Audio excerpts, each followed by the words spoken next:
தாயின் வயிற்றில் பிறந்து தந்தையாக வளர்ந்து தள்ளாடும் வயதை அடைந்து அனுதினம் அல்லாடும் ஆண்களுக்கு சமர்ப்பணம். பொதுவாக வயது முதிர்வை எட்டிய வாகை சூடா அரசர்களான தந்தைகள் தனது இறுதி காலத்தை தனிமையிலும் மௌனத்திலும் ஒதுக்கி வைப்பதிலும் புறக்கணிப்பிலும் வாழ்கின்றனர். இவற்றின் பயம் கொண்டே உடல் ஒத்துழைக்காவிடினும் இயன்ற வேலையை இயலாமையோடு செய்கிறார்கள்.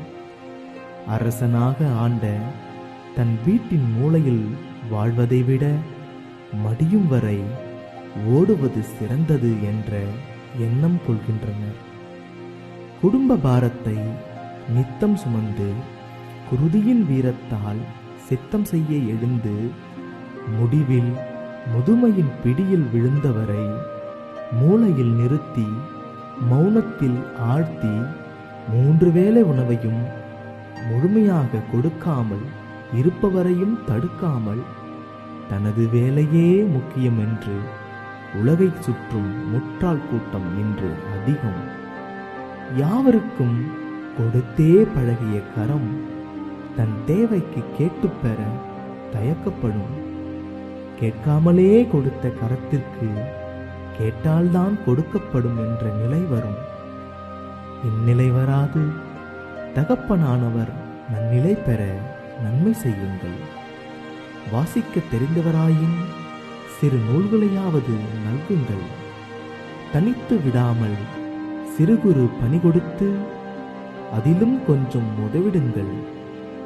பேர பிள்ளைகளை முதுமையை காட்டி நம் மூத்த குழந்தையிடம் இருந்து பிரிக்காதீர்கள்.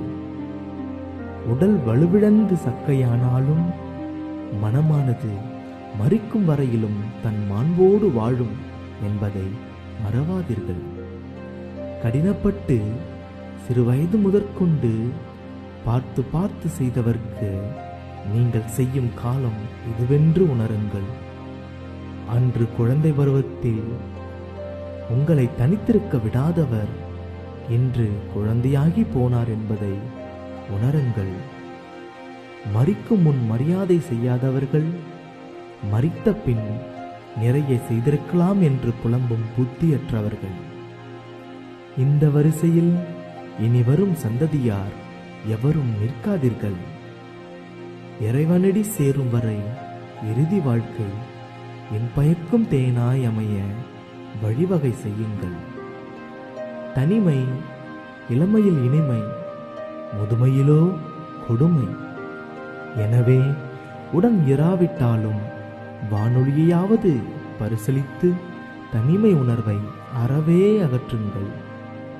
குடும்பத் தலைவன் அதிகாரமுடையவன், சம்பாதித்தவன், மதிப்புக்குரியவன், அன்புடையவன் மற்றும் பண்புடையவன் பார்வோற்ற மறந்தவன்.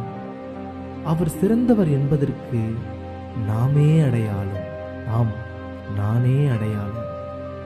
இவற்றை சிந்திக்க சில மணித்துளிகள் ஒதுக்குவோம். தாய் தந்தைக்கு மரியாதை செய்வோம்.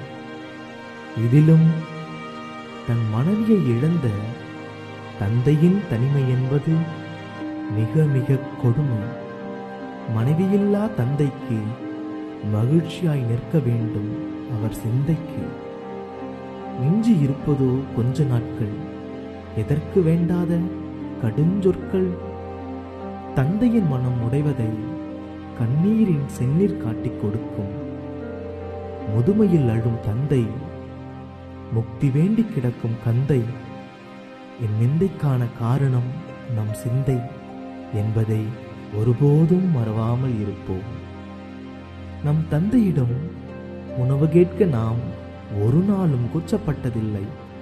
ஆனால் நம்மிடம் உணவு கேட்க ஒரு தந்தை கூச்சப்படுகிறார் என்றால் மரணத்தை விட கொடுமையான வலியை நாம் கொடுத்து கொண்டிருக்கிறோம் என்பதை உணர்வோம். இவற்றை சிந்திக்க சில மணித்துளிகள் ஒதுக்குவோம். அன்பிற்குரிய தாய் தந்தைக்கு மரியாதை செய்வோம். என்றும் எழுத்தாணியாக இப்பாரத தாயின் மூத்த புதல்வனான செந்தமிழ் தேசத்தில் வித்திட்ட வீர தமிழ் மகன் இவன். இன்பத் தமிழ் ஈன்ற கவிஞன் நா. வினோத்குமார்.